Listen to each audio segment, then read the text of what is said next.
అండి. శ్రీమాత్రే నమః. అమ్మవారి అవతారాలలో నవగ్రహాల్లో ముఖ్యంగా నవరాత్రుల్లో ముఖ్యంగా 7వ రోజు అమ్మవారి అవతారం ఏంటి? ఆ రోజు అమ్మవారిని ఎలా ప్రసన్నం చేసుకోవాలి? ఏ విధంగా పూజా విధానం ఉండాలి? సరస్వతి నమస్తుభ్యం వరదే కామరూపిణి విద్యారంభం కరిష్యామి సిద్ధిర్భవతు మే సదా. చిన్న పిల్లల దగ్గర నుంచి ఈ శ్లోకం నేర్పిస్తాం. అక్షరాభ్యాసము అంటాం. అంటే అక్షరాల్ని నేర్చుకోవడం. అంటే ఏదో వ్యవహారం చేయడం కోసమో 4 రూపాయలు సంపాదించి బాగుపడడం కోసం మాత్రమే భారతీయులు విద్యలు నేర్చుకోవాలా. అది కూడా జీవనంలో ఒక భాగం.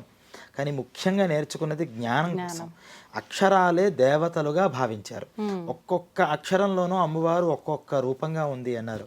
అందువల్లే మాతృకాక్షర రూపిణి అంటారు. మాతృకలు అంటే అక్షరాలు అని.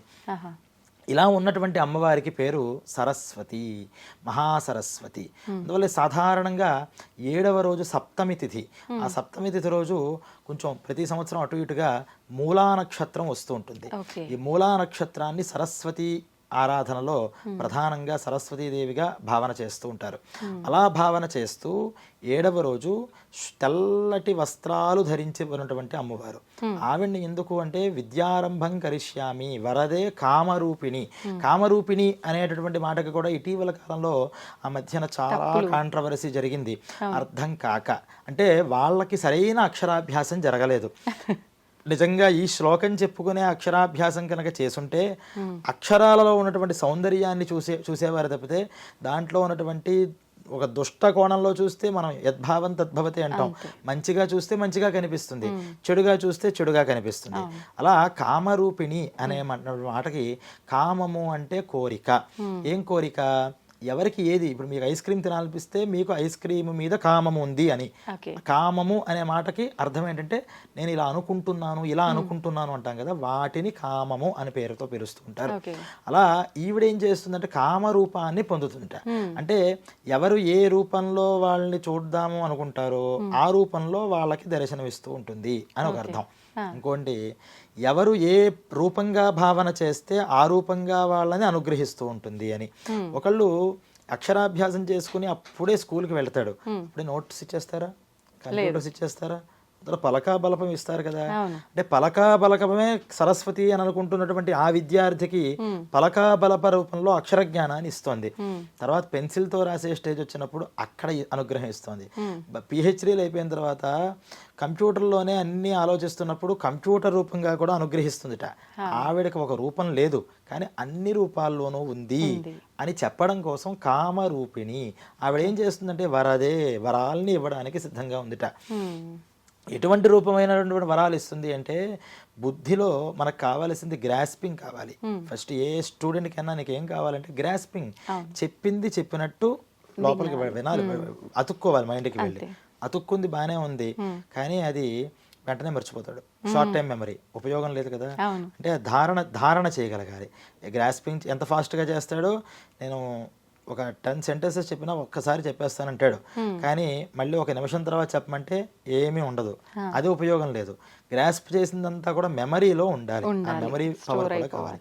స్టోర్ అయింది కానీ ఎగ్జామ్స్ రాసేటప్పుడు అవి గుర్తుకు రావు, ముందుగానే రావట్లేదు బయటకు అంటాడు. అంటే అది స్పాంటేనియస్గా బయటికి రావాలి అంటే స్ఫురణ అనేటటువంటిది ఒకటి ఉండాలి. అలాగే ఎంత జ్ఞానం ఉన్నా కొన్ని సమయాల్లో సమయస్ఫూర్తి అనేది కూడా చాలా అవసరం. ఆ టైంకి మైండ్లో తట్టగలగాలి ఆ విషయం. దీన్ని ఒక ప్రజ్ఞ అంటారు. అలాగే ఇదేదో మనం కంప్యూటర్ లాగా మనం చెప్పిన నాలెడ్జ్ మాత్రమే చేస్తూ పోతే ఉపయోగం ఉందా? ఇంకా మనిషికి కంప్యూటర్కి పనే ఉంది. కొత్తగా క్రియేటివిటీ కావాలి. ఆ క్రియేటివిటీని సృజనాత్మకత అంటారు. ఈ 4 రూపాలైనటువంటి శక్తులు కూడా సరస్వతి ఆరాధన వల్ల వస్తాయి. ఈ 4 అందరికీ కావాలి. సరస్వతీదేవి అంటే చిన్నపిల్లల పూజ అని కాదు, పెద్దవాళ్లతో సహితంగా ఎవరెవరు ఏ రంగాల్లో చేస్తున్నారో ఆ రంగాల్లో అప్డేట్ అవ్వాలండి అంటారు. అప్డేట్ అవ్వకపోతే ఏమవుతారు? అవుట్డేటెడ్ అవుతారు. దీనికి మరి వాళ్ళు ఇంకా సమాజంలో పోటీ పడలేరు. అలా అప్డేట్ అవ్వాలంటే శక్తి సరస్వతి ఆరాధన వల్ల వస్తుంది.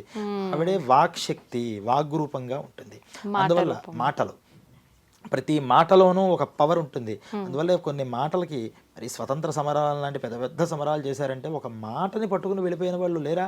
ఇప్పటికీ చూస్తూ ఉంటాం, ఒక మాట పిలిపిస్తే పిలుపునివ్వండి వస్తామంటారు. ఆ పిలుపునిస్తే ఎందుకంత శక్తి ఉంది అంటే వాళ్ళు ఆ సరస్వతి అనుగ్రహాన్ని పూర్తిగా పొందిన వాళ్ళై ఉంటారు. అటువంటి దేవతకి ఆరాధన చేయమన్నారు. తెల్లటి వస్త్రాలు ధరించి హంసవాహనారూఢి వీణాపాణిగా ఉన్నటువంటి ఆ సరస్వతి దేవిని భావన చేసుకోవాలి.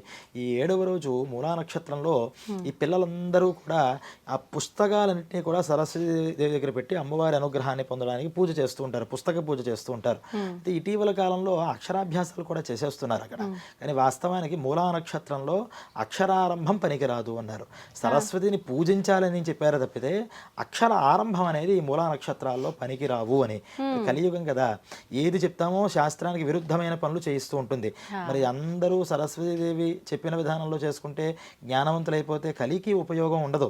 అందువల్ల కలి ఏం చేస్తాడంటే ఎక్కడ ధర్మం ఉందో అక్కడ ప్రవేశిస్తూ ఉంటాడు, దానికి వ్యతిరేకమైన పనులు చేస్తాడు. మూలా నక్షత్రంలో అక్షరాభ్యాసం చేస్తే చదువు రాదు, వచ్చినా సరే దుర్మార్గంగా మారుతుంది అని ఉంటుంది శాస్త్రంలో. అందువల్ల కలి ఆ పనే చేయిస్తూ ఉంటాడు.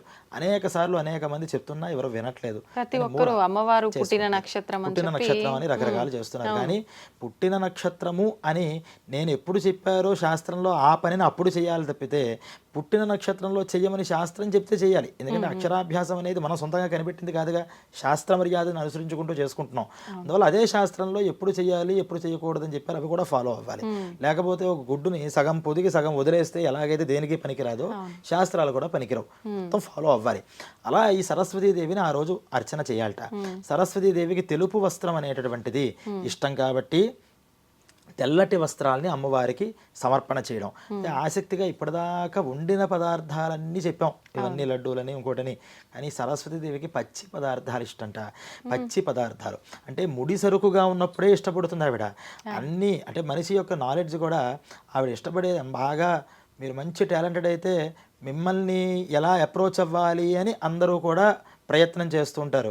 వాళ్ళు గొప్ప, అసలు మీకు ఏమీ రాదని మీరు ఒక టీచర్ దగ్గరకో ఒక గురువు దగ్గరకో వెళ్తారు, మీకు ఏమీ రాదు కానీ మిమ్మల్ని అంతే అభిమానంతో తీసుకుంటాడు. ఆ గురువు గొప్ప. మనం టాలెంటెడ్ అయిన తర్వాత సమర్థులమైన తర్వాత అందరికీ కావాలి, కానీ మనలో ఏది లేనప్పుడు కూడా ఇష్టపడేటటువంటి తత్వం గురుతత్వం. అటువంటిది అమ్మవారు కూడా అట. అమ్మవారికి ఏది ఇష్టం అంటే పచ్చి శనగలు, పచ్చి అటుకులు, కొబ్బరి, బెల్లం, ఈ పదార్థాలని ఆవిడ ఇష్టపడుతుందట. అందువల్ల ఈ పచ్చి పదార్థాలన్నీ పెట్టాలి. అంటే పెట్టడం అంటే ఇవి ఇష్టపడుతుంది కదా అని అంతే పెట్టక్కల్లా, వీటితో మనం కూడా వండొచ్చు. కాబట్టి అమ్మవారికి ఇష్టమైన పదార్థాలు పెట్టి వాటితో పాటుగా ఇవన్నీ కూడా వండే అటుకులతో కూడా చేసే పదార్థాలు ఉంటాయి, కొబ్బరితో చేసే పదార్థాలు ఉంటాయి. అలా ఆ రూపంగా చేసి అమ్మవారికి సమర్పణ చేసి జ్ఞానాన్ని మన సంతానానికి కూడా బుద్ధి పటుత్వం కావాలి. చాలా మంది పిల్లలు మాట వినరండి, వాళ్ళ బదులు మేము చేసేయచ్చా అంటారు. ఆకలి వాళ్ళకి వేస్తే మనం తినేస్తే ఆకలి వాళ్ళకి తీరుతుందా? తీరదు. కాబట్టి వాళ్ళకి రావాలి అంటే వాళ్ళ చేత కూర్చోబెట్టి పూజ చేయించడం అలవాటు చేయాలి.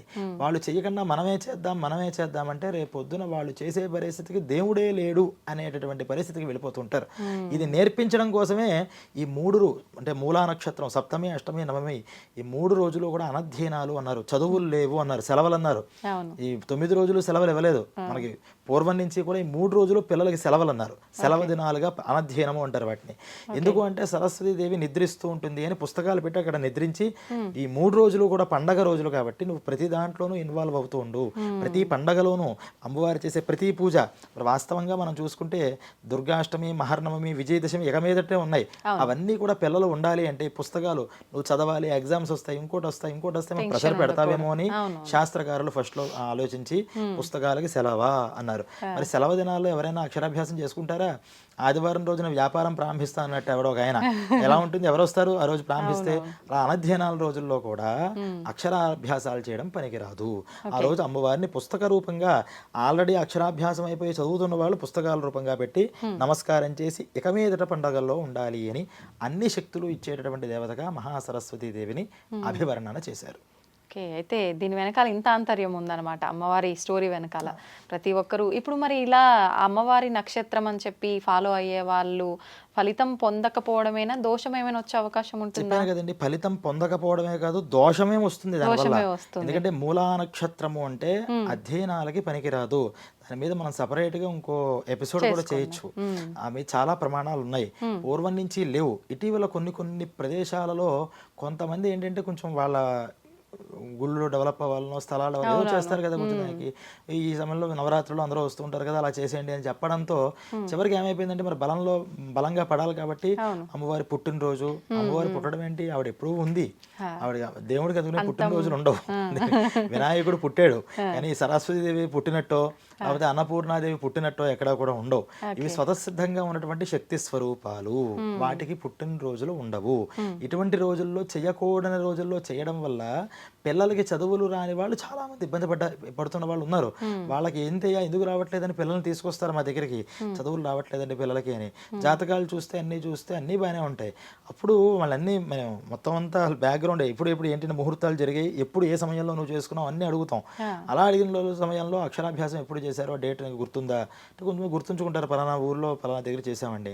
ఆ డేట్ అన్ని చూస్తే ఇలా మూలా నక్షత్రంలో వచ్చినటువంటి అక్షరాభ్యాసాలే దగ్గర ఒక 60-70% ఉన్నాయి.